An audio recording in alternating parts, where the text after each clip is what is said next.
Well, good morning, everybody. I've just come from the North Carolina Emergency Management Regional Coordinating Center East here in Lenoir County. Have been briefed by officials regarding the effects of Debby and what we're going to do going forward. I'm here with North Carolina Emergency Management Director Will Ray. We also have Kinston Mayor Hardy and council members Hardy and Suggs with us. We also have Senator Bob Brinson with us today. North Carolina continues to face unrelenting rain and destruction from Tropical Storm Debby. We have seen rain continue to pound counties throughout the state. Right now, 32 counties have states of emergency declared. We expect there will probably be more as this storm moves north and west. We have upped the number of National Guard members who have been activated to 374. As you know, there have been multiple reports of tornado touchdowns throughout eastern part of the state. And unfortunately, we have one fatality from that in Wilson County, and our prayers are with his friends and family. We have right now about 125,000 people without power. That number continues to fluctuate, and at last report, 142,000 people had lost their power, but have had their power restored. Swiftwater rescue teams are placed throughout the state. Some of them have already had to be activated here. We asked North Carolinians to be careful, to be safe, to pay attention to local officials, particularly if you live in low-lying areas that may be prone to flooding. Be wary.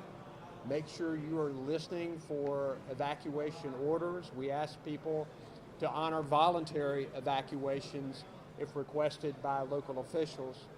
We have a number of shelters that are open throughout the state, and people have begun to go to those shelters. And obviously, this is not over. Rain is still coming down, and we know that riverine flooding potential. Our rivers are rising, so we know that from our river gauges there will be several areas that we are concerned about river flooding over the next few days. I'm going to now turn this over for more specifics to Will Ray, our Director of Emergency Management, and then we will answer questions that you might have. Director Ray. Thank you, Governor. Good morning, everyone. Thank you for being here. Thank you to the team from Kinston as well as the folks in Lenoir County who have done an outstanding job supporting the ongoing operations here as well as supporting the state deployed assets that we had. Touching first on the weather forecast, as the governor said, we are seeing the system begin to really move into North Carolina. As we've all seen with the forecast tracks, the center of Debby is continuing to move slightly to the west. We will see the bulk of the system continue to move into North Carolina through the day today and into the evening. Right now, the center of Debby is anticipated to have exited the state into Virginia very, very late overnight or into the early hours of Friday morning. But as the governor said, we are continuing to see, we are and will continue to see impacts from Debby with some of the trailing rain bands that we will see behind the center.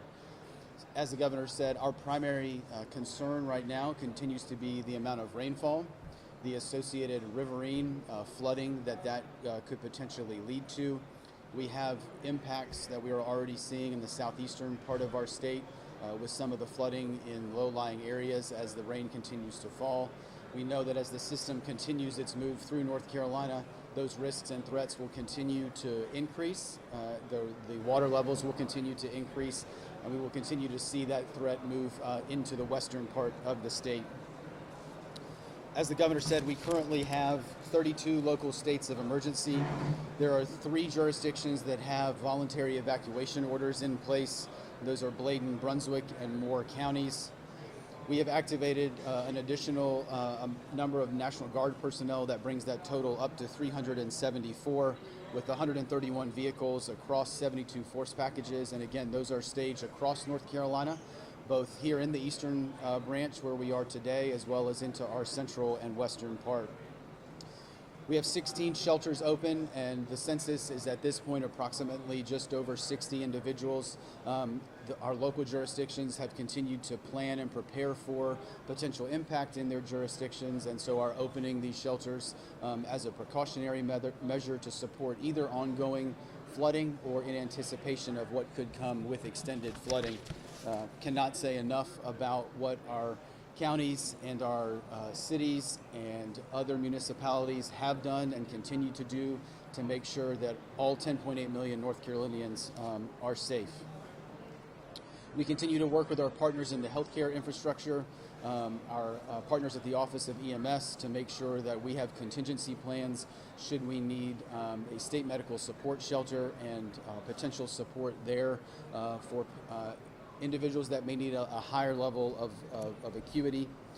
We are also planning some contingency options related to sheltering, again, to make sure that our local partners have what they need to either do their own sheltering through some of our ongoing commodity distribution or looking at potential personnel or other facilities that may be needed.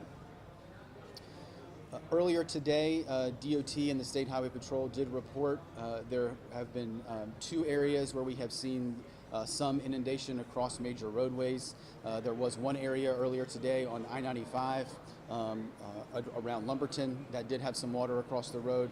The State Highway Patrol did report just a little while ago that has been cleared.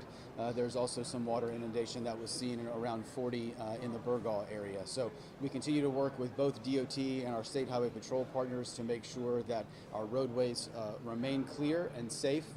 As the governor said, we would ask people to continue to follow the directives of your local public safety agencies.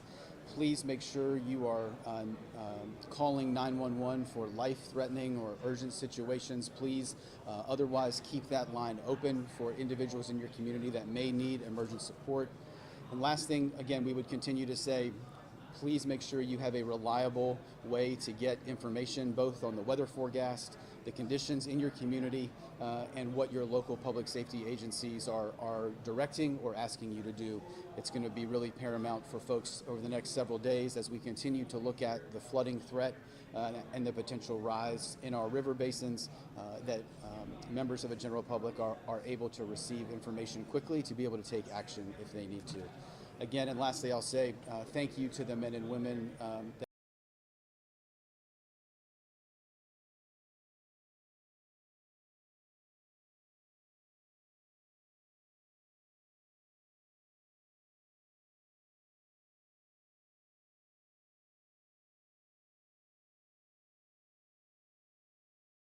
protect their communities.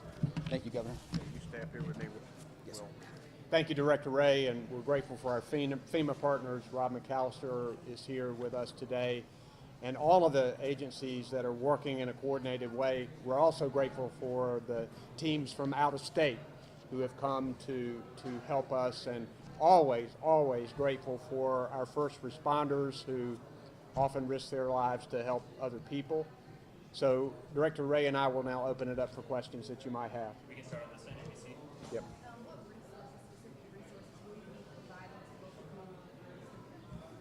Director Ray.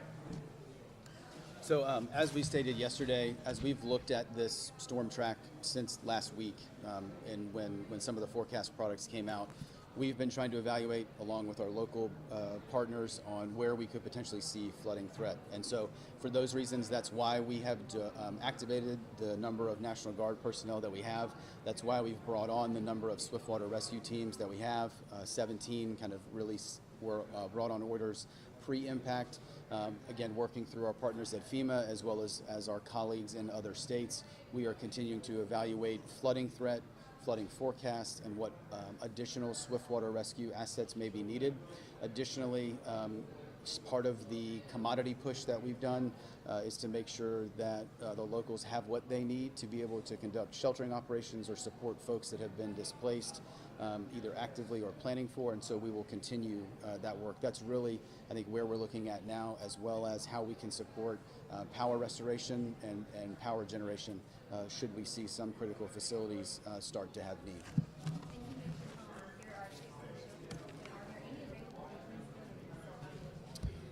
I do not have that specific information in front of you about what's available in Kinston. Those are statewide, and again, I would say our local agencies continue to do a fantastic job planning for what could potentially be needed in their jurisdictions, and so as the system moves across the state over the next day and a half, I think you will see that number change potentially in spots that are available.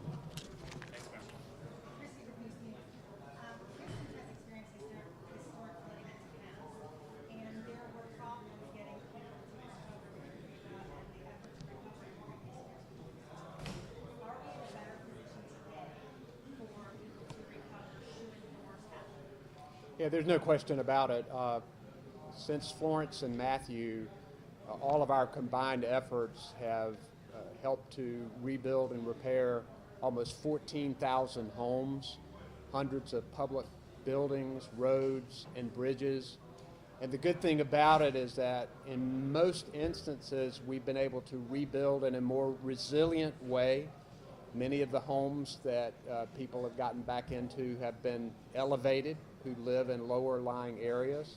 We've made some tough decisions not to build back in certain areas that continue to get flooding, and those areas now work to soak up water and potentially protect other areas from flooding.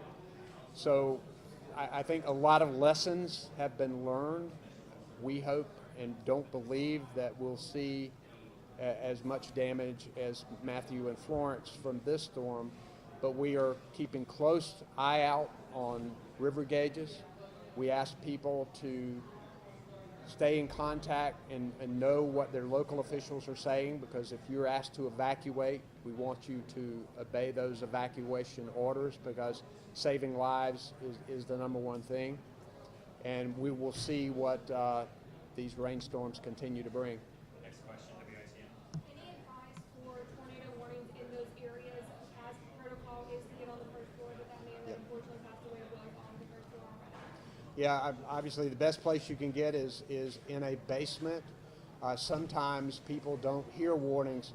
Some of the worst effects that tornadoes have are at night, because people are asleep, they don't hear warnings, and you can't see them. And the ones that, they haven't officially been declared tornadoes. The reports have touched down, but we've seen the damage, and we assume that we are, and we assume that one was a tornado. We just ask people to listen for reports and get to a basement or a central part of the house away from windows in the event they get a tornado warning.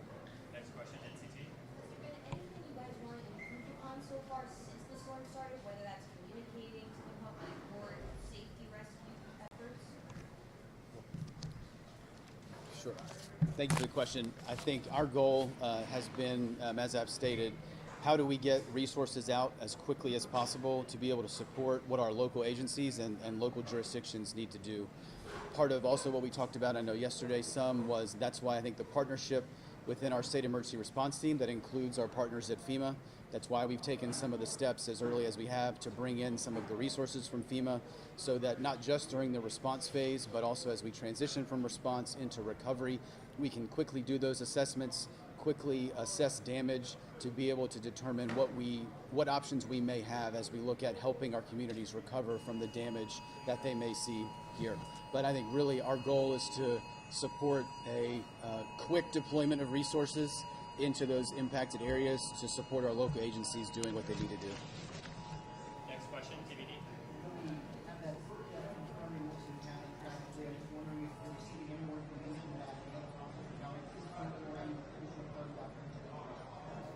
We have not received any additional information about fatalities. We know that as potential floodwaters rise, that potential is there. We also want to take the time to let people know that we expect some roads to be flooded, that barricades will be erected. We once again tell people not to walk through or drive through water, particularly after this kind of situation, because we know that that's where we see the majority of deaths after these storms are people who are in floodwater. So people need to be extra careful right now. Last question, Spectre.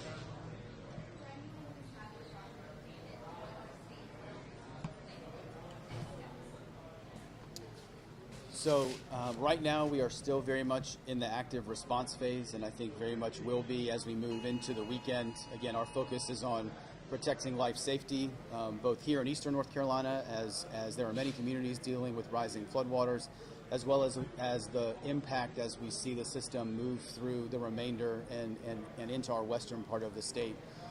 It's important that folks have documentation, that they are engaged with their local officials when we move into that damage assessment phase.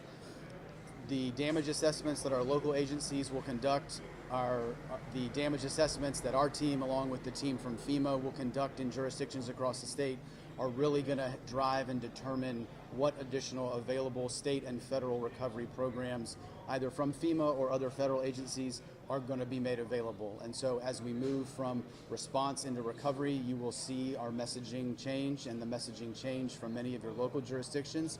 But I would stress that right now local agencies are very much still involved and engaged with and planning for active response, and that is the focus kind of right now moving over the next couple of days.